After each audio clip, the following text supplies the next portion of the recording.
sampai selama-lamanya. Tuhan Yesus, tolong kami jika sebentar kami mendengarkan firman-Mu.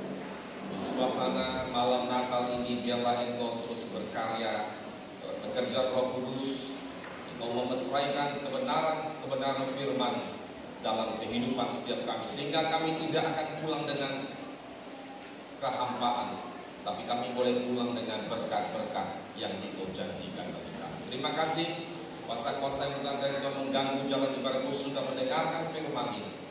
Bersama kami tolak, usir keluar dalam nama Yesus Kristus. Darah Yesus berkuasa, oleh darah anak domba Allah yang diistiqamahkan. Dengan kemenangan yang Tuhan beri, kami akan duduk dengan tenang mendengar dan menikmati firman dalam nama Yesus. Amin. Saya ucapkan selamat Natal di tahun 2020 yang sedikit berbeda dengan tahun-tahun yang lewat. Tahun ini kita akan Natal dengan situasi kondisi jaga jarak, dan kemudian kursi-kursi harus disusun sebagian besar di luar kanan gereja dan depan gereja teras. Namun pun demikian, biarlah kita tetap, saudara-saudaraku, mensyukuri. Karena apa, saudaraku? Karena Tuhan masih memberikan kita kesempatan, ya, di tahun 2020 yang penuh tantangan ini.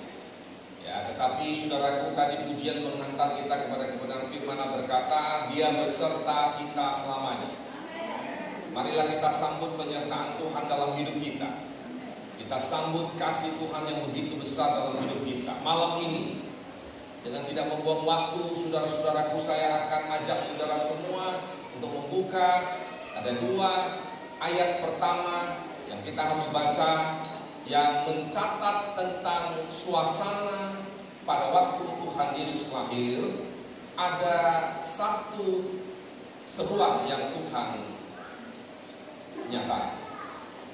Yang pertama dalam Lukas pasal 1 ayat 30, ketika Tuhan mengutus malaikatnya kepada Maria dan menyampaikan rencana Allah yang besar, Maria terkejut, saudara. Maria terkejut. Lukas 1:30, apa bunyi firman Tuhan untuk ayat yang pertama itu? Demikian, Injil Lukas 1 ayat 30.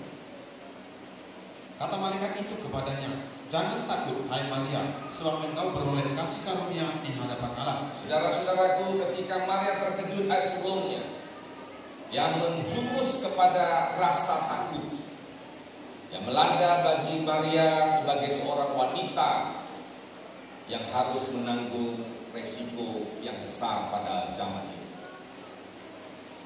Tetapi Tuhan datang di suasana kelahiran, suasana pemberitaan tentang kelahiran Tuhan, tentang jangan takut, hai Maria, sebab engkau beroleh kasih karunia di hadapan Allah. Seruan jangan takut di suasana kelahiran Tuhan tidak hanya pada Maria, tapi juga kita masuk ke Lukas pasal 2 di ayat yang ke-8 dimulai, kepada para gembala. Demikian, di daerah itu ada gembala-gembala yang tinggal di padang menjaga kawan ternak mereka pada waktu malam. Terus tiba-tiba berdirilah seorang malaikat Tuhan di dekat mereka, dan kemudian Tuhan bersinar meliputi mereka, dan mereka sangat ketakutan. 10. Lalu kata malaikat itu kepada mereka, jangan takut, sebab sesungguhnya aku memberitakan kepadamu kesukaan besar untuk seluruh bangsa. Nah, saudara-saudara, inilah dua ayat pertama yang perlu kita perhatikan. Ya, ini bagian daripada seruan Tuhan terhadap para anak muda, para orang tua yang mengalami suasana terkejutkah, mengalami suasana rasa takutkah. Tetapi saudara-saudaraku, sesungguhnya Tuhan membawa satu berita kesukaan. Bukan kesukaan yang kecil, saudara-saudaraku. Di ayat yang ke-10 yang baru selesai kita baca, perhatikan, adalah bahwa sesungguhnya aku memberitakan kepadamu kesukaan besar Untuk siapa? Seluruh bangsa. Jadi tidak ada bangsa yang dilewatkan Tuhan. Hanya kalau bangsa itu menolak Tuhan baru terlewatkan. Ya, bagi bangsa yang menolak Tuhan, maka mereka akan mengalami kesepian. Ya, mereka akan ditinggalkan sampai suri sepi. Ya, kalau sekali-sekalinya enak di tempat yang sepi. Kalau terus-terus saudara taruh di tempat sepi, saudaraku, ya saya rasa tidak enak. Ya. Nah, saudara-saudara, kalau kita perhatikan dua ayat pertama ini, bagaimana sesungguhnya rasa takut bisa mencekam di suasana waktu Yesus lahir. Ya, sudah terjadi 2000 tahun yang silam. Nah, kemudian kalau kita berbicara kelahiran Yesus, kita tidak boleh stop. Saya ingin supaya kita sebagai jemaat boleh berkembang, boleh bertumbuh pengertian kita, bertumbuh pikiran dan perasaan kita. Kalau saudara sudah lama menjadi jemaat di tempat tapi tidak bertumbuh-tumbuh, itu bahaya sekali. Ya, bahayanya apa? Bahayanya saudara akan menjadi mangsa antikris. Ya. Kalau saudara melihat sejenak waktu Musa lahir, ada pembantaian, ya, anak-anak bayi. Ya. Waktu Yesus lahir juga terjadi hal yang sama. Jadi kalau kita perhatikan, saudaraku, itu menunjuk, saudara-saudaraku, gereja Tuhan yang tidak bertumbuh. Ya, pengertiannya menjadi tumpul, perasaannya tumpul. Saudaraku, ikut Tuhan sudah sekian lama. Ya, yang saya istilahkan dari rambut hitam sampai rambut putih. Nah, kalau nggak bertumbuh, kita akan menjadi sasaran kemarahan antikris. Tentu sebagai seorang hamba Tuhan kita tidak rindu, kita tidak suka itu terjadi. Saudara menjadi lampiasan kemarahan antikris. Lalu saudara-saudaraku, apa yang kita harus perhatikan dalam hal ini? Hari ini merupakan hari di mana kita merayakan dalam sebuah ibadah Natal tentang kelahiran Tuhan. Tapi mari coba kita meningkat sedikit. Ya. Justru ketika kita meningkat, kita juga temukan suasana takut juga menyelimuti pada waktu Yesus bangkit dari mati. Yesus lahir, Yesus mati, kemudian Yesus bangkit. Matius 28 ayat 1 dimulai. Matius 28 ayat 1 dimulai. Matius 28 dimulai dari ayat yang pertama dengan perikop kebangkitan Yesus. Setelah hari Sabat lewat, menjelang menyingsing fajar pada hari pertama minggu itu, pergilah Maria Magdalena dan Maria yang lain menengok kubur itu. Terus, maka terjadilah gempa bumi yang hebat, sebab seorang malaikat Tuhan turun dari langit dan datang ke batu itu dan menggulingkannya, lalu duduk di atasnya. Wajahnya bagaikan kilat dan pakaiannya putih bagaikan salju. Apa seruan malaikat? Dan penjaga-penjaga itu gentar ketakutan dan menjadi seperti orang mati. Terus, yang kelima, akan tetapi malaikat itu berkata kepada perempuan, malaikat itu berkata kepada perempuan itu, apa? Janganlah kamu takut. Janganlah kamu apa? Takut. Sebab aku tahu kamu mencari Yesus yang disalibkan itu. Nah, saudara-saudara, Yesus mati.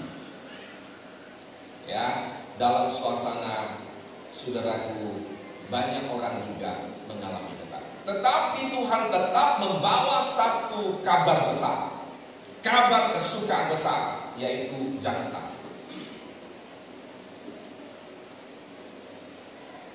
Nah, kalau kita naik lagi setingkat, saudara-saudaraku, tidak hanya waktu lahir, tidak hanya waktu bangkit, tetapi ini adalah peristiwa terakhir.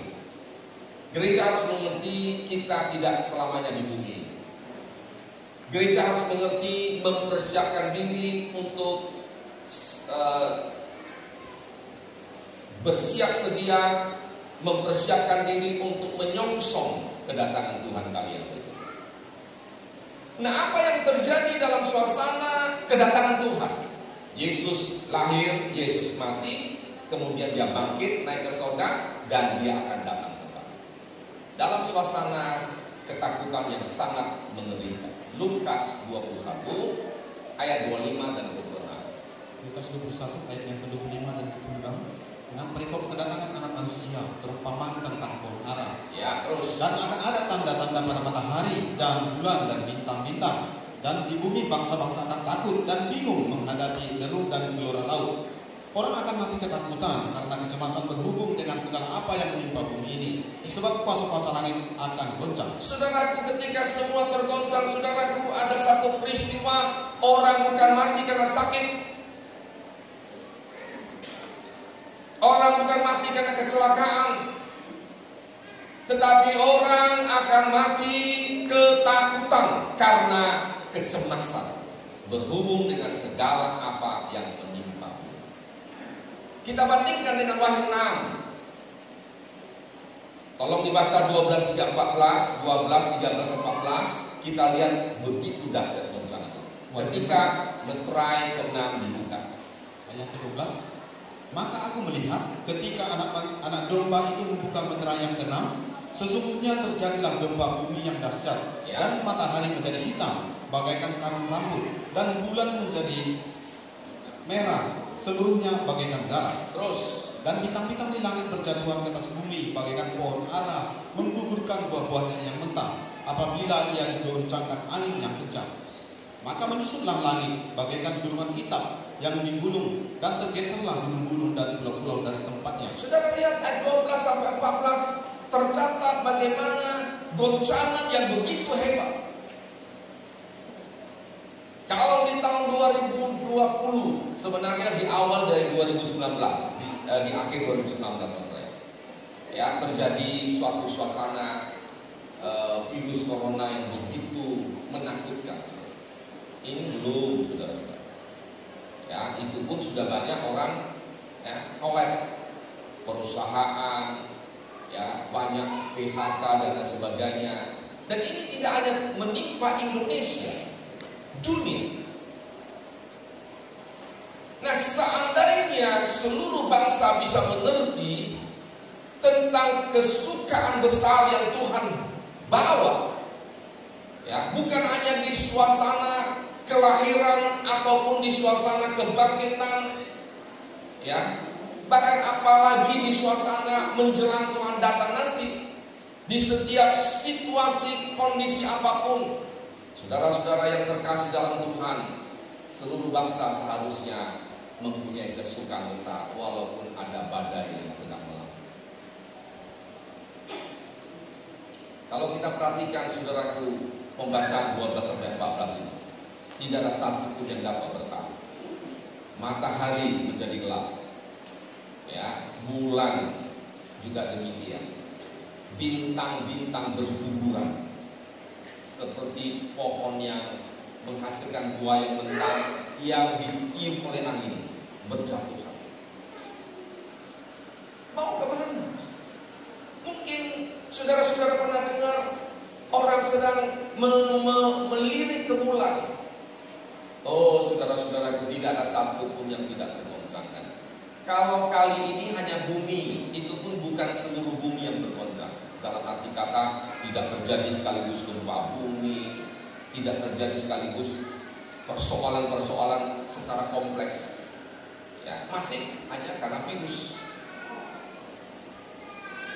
Tetapi saudara-saudaraku, satu kali waktu kata firman Tuhan, bukan hanya bumi tapi langit juga tergoncang. Inilah catatan tentang langit sedang digoncang, dan itu menunjuk Yesus sudah datang. Meterai ke-6 itu menunjuk Tuhan akan menjemput gereja yang sudah mempersiapkan diri.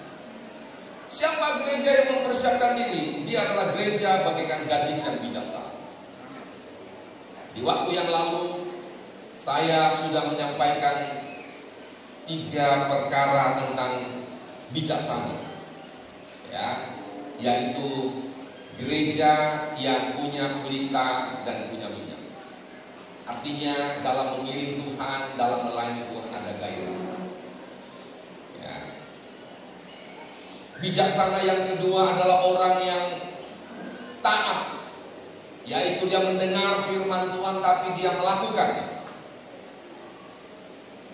Ya. Dan kemudian bijaksana yang terakhir adalah orang yang tahu mempergunakan waktu, orang yang bisa mengerti kehendak Tuhan. Jangan sampai kita sudah lama menjadi Kristen tapi tidak mengerti kehendak Tuhan. Jangan hanya kita berpikir, dengar yang panggil nama saya. Ya benar, engkau jawab. Ya. Tapi apakah hanya sekedar ungkapan dari bibir kita? Hari-hari ini Tuhan mau bukti dari jawaban kita. Sebab itu saudaraku, oleh karena itu mari kita memperhatikan ini. Jangan sampai kita menjadi gereja yang tidak mempersiapkan diri. Gereja yang tidak mempersiapkan diri adalah gereja yang bagaikan gadis bodoh, ikut Tuhan gak ada gairah. Ibadah menjadi kesukaan kalau mau. Kalau mau dia suka. Bukan menjadi sebuah komitmen. Ada pelita tapi gak menyala, itulah gereja yang bagaikan gadis bodoh. Siapakah gereja yang tidak mempersiapkan diri? Bodoh yang kedua adalah orang-orang yang tidak mau taat. Dan siapakah gereja yang tidak mempersiapkan diri ketika Tuhan datang? Dia adalah orang bodoh dalam arti kata yang terakhir adalah dia tidak mengerti kehendak. Dia tidak tahu mempergunakan waktu. Sadar atau tidak, saya harus beritahu kepada semua kita. Dan aku berdoa supaya Roh Kudus menjamah setiap hati kita, memberikan kita pengertian bahwa semua waktu yang kita miliki, kita harus tahu siapa pembuat waktu itu. Dia adalah Tuhan yang menciptakan baik pagi maupun petang. Itulah hari yang pertama, dan kemudian itulah hari yang kedua, dan seterusnya. Jadi hari-hari yang kita lewati, kita harus sadar bahwa pemberi waktu itu sebenarnya rindu kita mempersembahkan waktu yang Tuhan berikan. Tuhan kasih kita satu hari 24 jam. Dari Senin sampai Sabtu, saya ragu apakah saudara pernah memberi waktu saudara untuk Tuhan.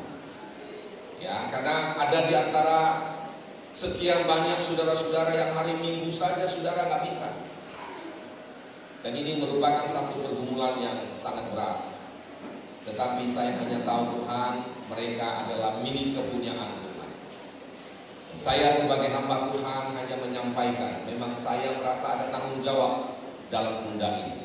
Itu sebabnya kita terus berdoa. Kami terus menyampaikan doa kepada Tuhan supaya saudara semakin berkembang. Tidak hanya senang dalam suasana penyalaan lilin dengan lagu Malam Kudus, tetapi kita juga harus terus meningkat. Ya, kita harus mengerti bahwa di dalam suasana kebangkitan, walaupun ada rasa takut yang mencekam, tapi toh ada berita dari Tuhan. Jangan takut. Itulah seruan dari Tuhan. Karena apa? Karena di balik kebangkitan Tuhan ada kuasa yang besar.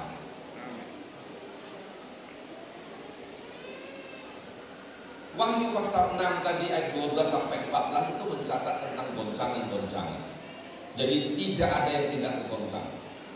Matahari, bulan, bintang, langit akan menyusut. Gunung-gunung akan berpindah tempat. Dan di saat itu siapa yang dapat menolong kita, saudara-saudara? Saya ingin katakan jujur, hari-hari ini aja banyak orang sudah tidak ada, ya, putus asa dan pengharapannya pun menjadi tak jelas. menghadapi masa yang akan datang. Itu sebabnya Bapak Ibu perlu kita sungguh-sungguh memegang janji Tuhan yang Tuhan nyatakan dalam hidup kita. Nah, apabila kita sungguh-sungguh setia beribadah, bertanggung jawab dalam pelayanan, percayalah Bapak Ibu, ada janji Tuhan untuk hidup sekarang dan hidup yang akan datang. Tapi harus bertanggung jawab, harus melakukannya dengan setia, berkobar, ada gairah, bagaikan pelita, ada minyak hidup. Kalau tidak, saudara-saudaraku, maka apa yang bisa menjamin kita? Saudara berkata, oh saya punya banyak harta. Harta tidak bisa menolong saudara. Apapun yang kita miliki, ya saudaraku, sedangkan langit aja, ya matahari aja menjadi gelap, ya bulan tak bersinar, bintang berguguran. Lalu apalah arti milik saudara itu? Semua itu sama sekali tidak berarti. Itu sebabnya saudara-saudaraku, kita lihat siapa saja orang yang tergoncang. Ayat 15 sampai 17 dengan cepat. Ayat 15 demikian. Dan raja-raja di bumi dan pembesar-pembesar serta perwira-perwira dan orang-orang kaya serta orang-orang berkuasa dan semua budak serta orang merdeka bersembunyi ke dalam gua-gua dan celah-celah batu karang di gunung. Stop. Ayat 15 dulu perhatikan.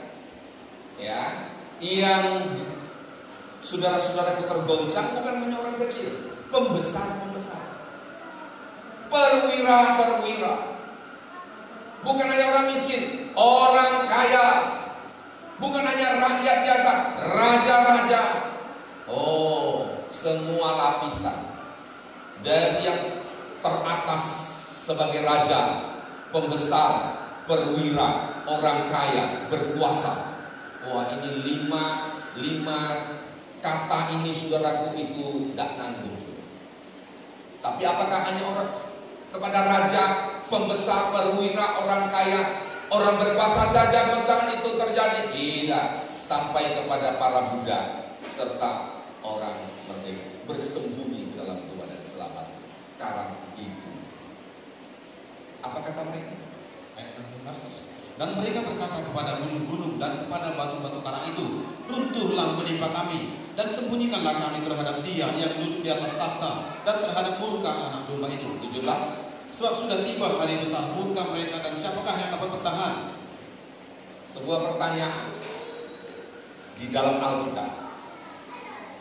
Kalau semua goncangan ini terjadi, satu pertanyaan yang tidak boleh kita lewatkan di malam Natal ini, siapa yang bisa bertahan?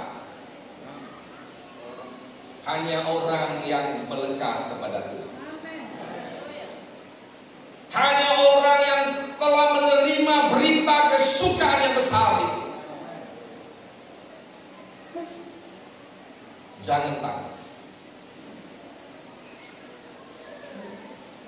Saya sadar mulai dari anak kecil, remaja, pemuda, orang tua, sampai semua lapisan. Mulai dari kelahiran Yesus sampai nanti Yesus datang, semua akan dilanda oleh rasa takut. Itu sebabnya hari-hari ini kita perlu memperhatikan.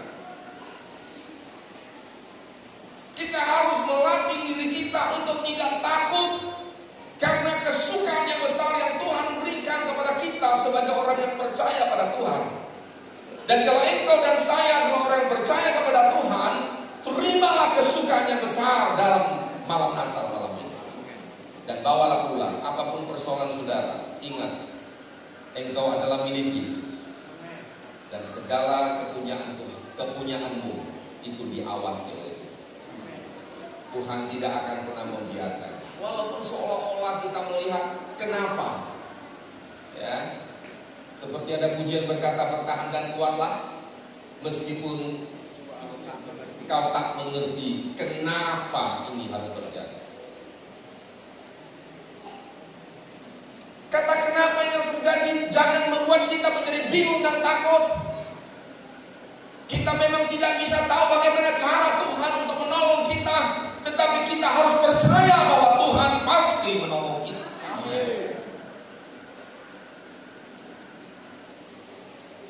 Goncangan itu terjadi bukan hanya kepada orang bawah, ya, rakyat jelata, ya, hamba, tapi kepada orang yang punya pangkat.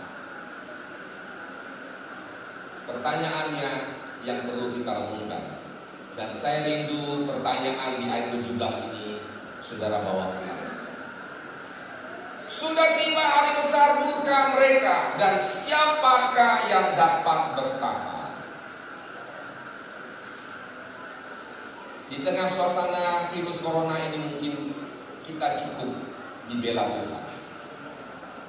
Kita masih bisa bertahan. Buktinya malam ini kita masih bisa bernatal. Walaupun dalam suasana jaga jarak, karena itu peraturan atau anjuran pemerintah, kita hormati pemerintah. Ya. Ini bukti, saudara-saudaraku, kita masih bisa bertahan. Tapi apakah cukup bertahan sampai tahun 2020? Tidak. Bertahan sampai kapan? Sampai ketika Tuhan datang untuk menjemput saya dan saudara. Kira-kira kalau saudara tidak betul-betul bertumbuh dalam Tuhan, saya khawatir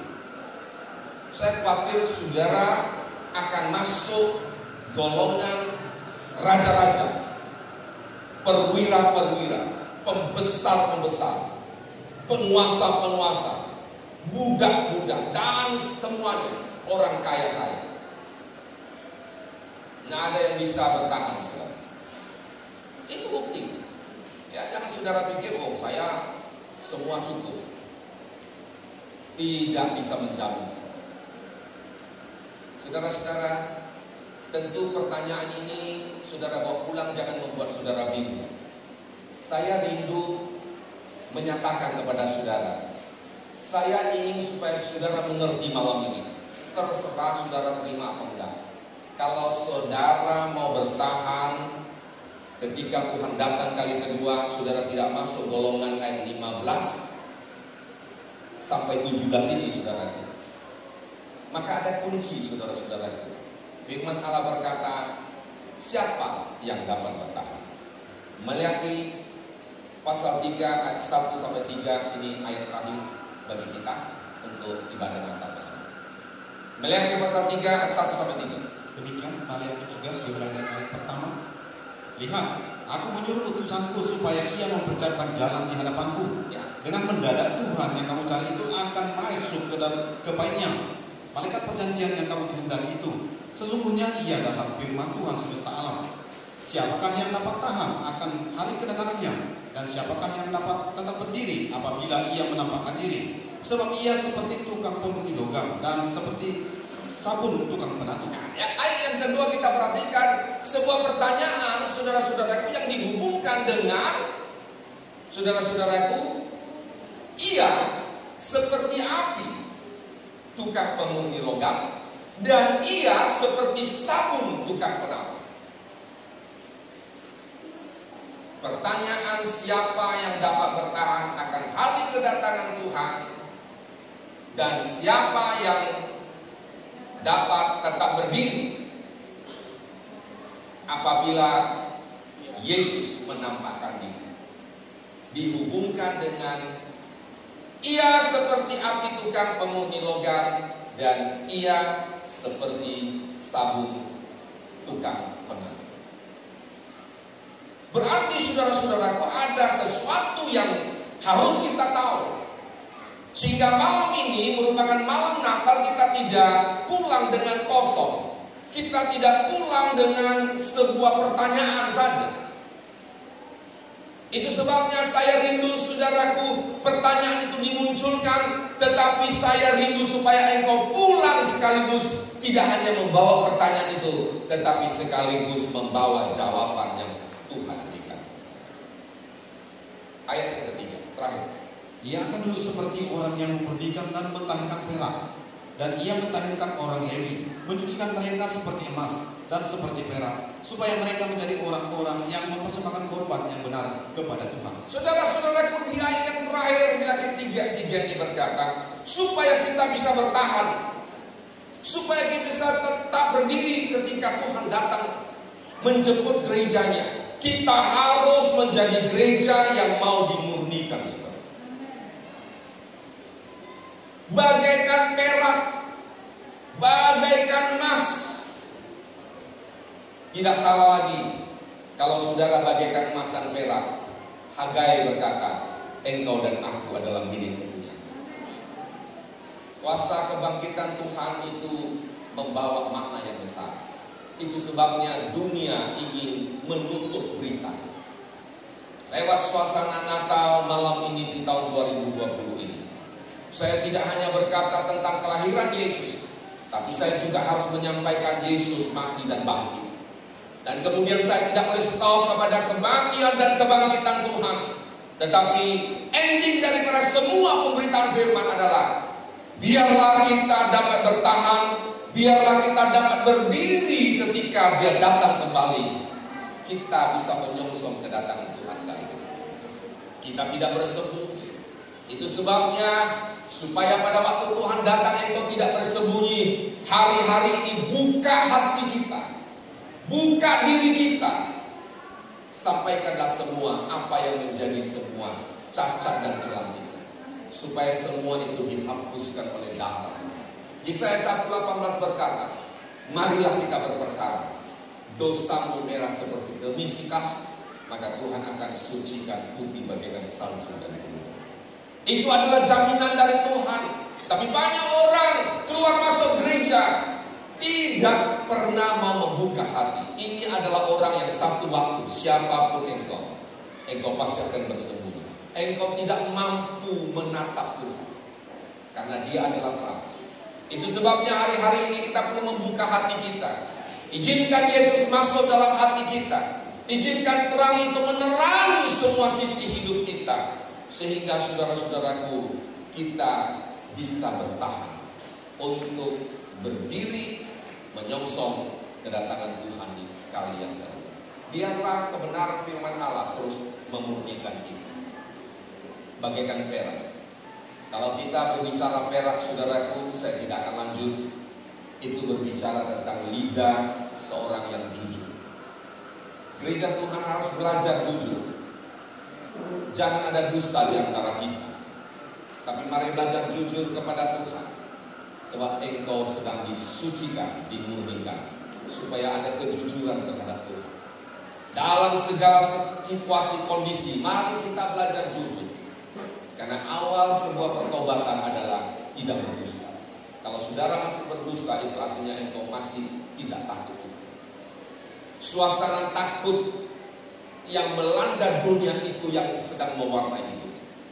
Tapi malam ini Tuhan ingin rasa takut itu disingkirkan. Dan Tuhan mau memberikan satu kesukaan yang besar. Saya ingin katakan kepada saudara, jika saudara bisa takut akan Tuhan, Amsal 8:13, tidak usah buka lagi. Di sana dikatakan orang yang takut akan Tuhan adalah orang yang menjauhkan diri dari yang jahat. Tidak mau dolak-dalik, lidahnya tidak berputar-putar. Itu orang yang takut akan Tuhan. Berbahagia jika engkau takut akan Tuhan, dan engkau akan diberikan kekuatan. Walaupun kita sebagai seorang budak, walaupun kita sebagai siapapun kita, tapi Tuhan akan memberikan kekuatan karena kita sudah dimurnikan. Kita sudah menjadi perak. Kita sudah menjadi pribadi yang bukan hanya perak tapi emas, yang adalah kepunyaan Tuhan.